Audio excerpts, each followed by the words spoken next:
अपनी सोचों को मसलत करना चाहती हैं और आज़ादी को सलब करना चाहती हैं, हमारी गैर जानबदारी को सलब करना चाहती हैं। इंशाअल्लाह ताला उनको शिकस्त होगी। घड़ी दो घड़ी की जीत या हार का मसला नहीं है, असल मसला ये है कि हर कोई इस केस में एक्सपोज हो गया है। तमाम ताकतें इस केस में एक्सपोज हो चुकी हैं और इंशाअल्लाह ताला मुझे उम्मीद है कि अच्छे फैसले आएंगे। शाम को इमरान खान खिताब भी करेगा।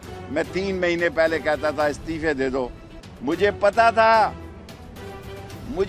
था कि मसले क्या हैं। जब मैं ये कहता था इस्तीफे दे दो, यानी नए इलेक्शन करा दो, असेंबली तोड़ दो, मैं उस वक्त भी ठीक था। जब मैं कहता था इमरजेंसी लगा दो, उस वक्त भी ठीक था। जब मैं कहता था गवर्नर आज लगा दो, मैं उस वक्त भी ठीक था। और मैं आज भी कहता हूँ कि हमें यक ज़बान होके मुस्तफ़ी हो जाना चाहिए और बाहर निकलना चाहिए। कौम को बताना चाहिए कि इनके असल चेहरे क्या हैं। ये किराए के टट्टू हैं, ये वो गैर साम्राज्यी सुंडियाँ हैं जो इस मुल्क की आज़ाद खारजा पॉलिसी को खाएंगी। इसके ख़िलाफ़ एक ही हल है।